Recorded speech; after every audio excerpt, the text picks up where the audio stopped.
Rex? I got to say this. You know, he's right. Robert is right. I know where to find him.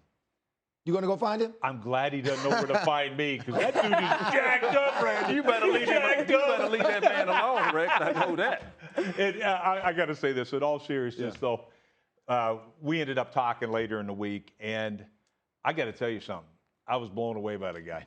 I mean, it reminded me, I had some differences with Tony Dungy. I reached out to him, talked to him, and I was blown away. I thought he was super smart and just, you know, he's got a direction for this football team. But I'm telling you, Jet fans, I mean, the more I talked to him, the more impressed I was with Robert Saleh. Like, I became a fan of his. And it's, number one, you know, taking my call and all that speaks volumes about him. But it was way more about, we put that stuff behind us, but it's about the future of this team. And I'm just telling you something. This guy's got a great plan, and I think they got it right. I think they got the head coach right, that he's the right guy for the job. We just got to be patient. I believe the quarterback they got right.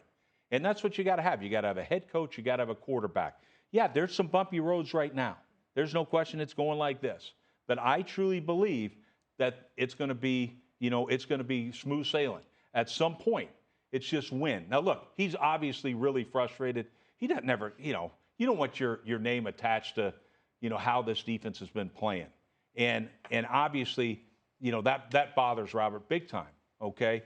But they are so young. When you look at this back end, it is who he is, though, right? I mean, he is a defensive coach, right, and he is going to be looked at as the head coach to fix the defense. So I can see the formula and why Jet fans are frustrated because, all right, coach, you're the one that has the defense. Go fix this. And then you got the quarterback and let the quarterback develop. But the defense, it really is bad. And so until it fixes and shows some type of respectability, they're going to look to him. Yeah, and I think, you know, and he'll never say this. Robert Saleh, I've never heard him ever say this, but to me, when I went to the Jets, I brought in Marcus Douglas was a defensive lineman.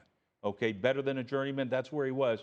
I brought in a super player in Bart Scott to play linebacker at the second level, and I brought in one of the smartest players I ever coached in Jim Leonard. Okay, as a safety. So I had guys at all three levels.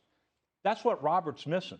I think, you know, like, maybe if he would have approached it a little differently earlier this season, brought in some guys that know the nuances of the defense and speak his verbiage, like sing out of his hymnal, it'd be different. Nobody's done it better than Bill Belichick. Look at this new, New England defense. What's he do? He brings in guys that know this system. So to me, this is a long-term play. When he came in, it's a long-term play. He could have been better probably initially bringing in some of his older players, but I think it's a long-term goal. Yeah. You got to be real careful, though, because people do that, and then they get fired too early as a head coach, and you're not around to see the fruits of your labor. Like, they're playing – this is the third youngest team in the NFL, to your point. They're fast. Like, this defense, if there was a combine, these guys would do phenomenal at the combine. Right. But this isn't the combine. This is winning football games, and you need veteran players, and you need your Jim Leonards and those types of guys. So that's the danger. You see it on defense. You also see it on offense. Like, we're talking about, do they got the quarterback right? Yeah, Zach Wilson's fun to watch, gives Jets fans hope. There's a lot of excitement there. But that's not fertile soil for him to grow the way that Mac Jones is growing. Okay? Like, they had a terrible, terrible tragedy. They lost his quarterback coach, Greg Knapp, this year. And that is awful. And that's very tough for his development.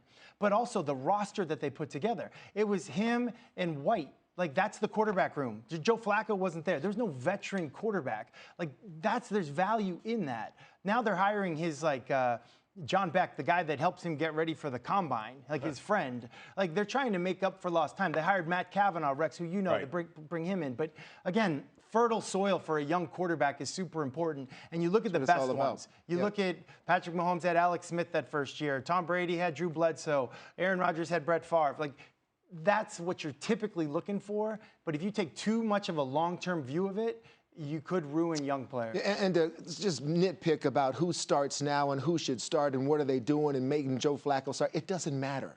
It doesn't matter. Any of that matters. What matters is when Zach Wilson gets back in there, does he show progress towards the end of the season?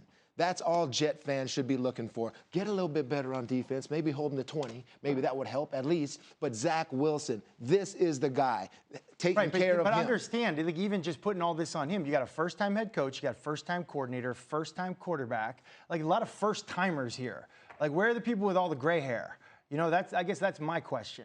Or no Well, hair. I'm not talking. I'm cool with no hair. I'm not saying they're going to win a lot of Gray hair, games. no hair. You know, we're sitting here talking about the New York Jets with Zach Wilson at their quarterback. Just think if it was the other way around for the New England Patriots of what Mac Jones was doing horrible in New England, then all the attention would be over there. And the point that I'm trying to make, you have the Buffalo Bills that's pretty powerful in this division in the whole National Football League. We see the Patriots coming on strong.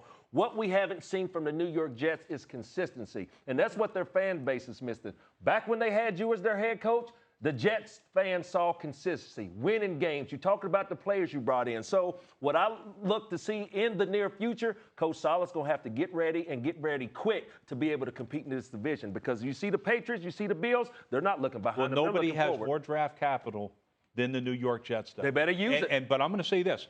Look, I look at their draft. Just go back and look at their draft this year. All right?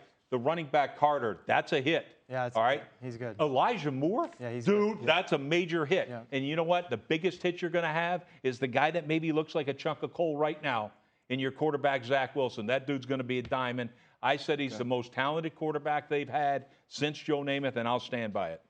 I love that y'all talked. Can I just say that? Man, I just hope all of America I was blown away by this guy. and maybe we can all learn a little something from this instead of just going back and forth. You got to call Colt McCoy this week, okay? What? No. Okay. No. Colt.